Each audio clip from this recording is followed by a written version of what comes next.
Lecturers at a dozen Scottish universities are to lead a walkout this month in a row over pay and conditions, it has been announced.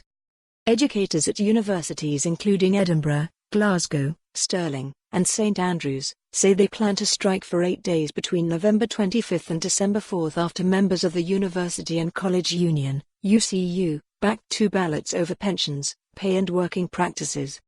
Members are also set to enforce work-to-rule practices when they return, refusing to cover for absent colleagues and declining to reschedule lectures and classes lost to the action.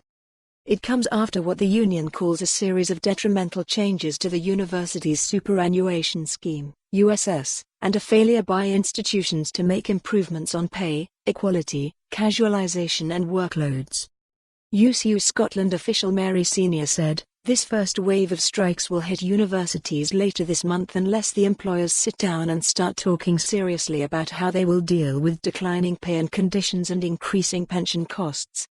Universities should be in no doubt about the level of anger across university campuses on these issues.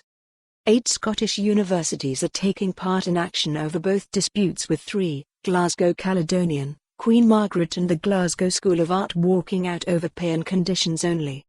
The universities of Aberdeen, Dundee, Strathclyde, Heriot-Watt and the Scottish Association for Marine Science, based in Oban, will also be hit by the strikes. A spokesman for Universities UK, which represents employers in the pensions dispute, said they are hopeful the issue can be resolved without industrial action, but that plans are in place to ensure any potential disruption to staff and students is minimised. The resolution to the 2018 Universities Superannuation Scheme, USS, valuation is both fair and reasonable, with the additional costs of maintaining the current level of benefits shared 65-35 by employers and scheme members, he said. It's important to note that the number of UCU members who voted for strike action over pensions accounts for less than 10% of the active membership of USS. The spokesman added, "We are committed to ensuring USS remains one of the very best pension schemes in the country, and hope that UCU will now join us to consider governance reforms and alternative options for future valuations, which deliver a shared set of principles, increased transparency and a sustainable scheme." For more on this story, visit the news article link.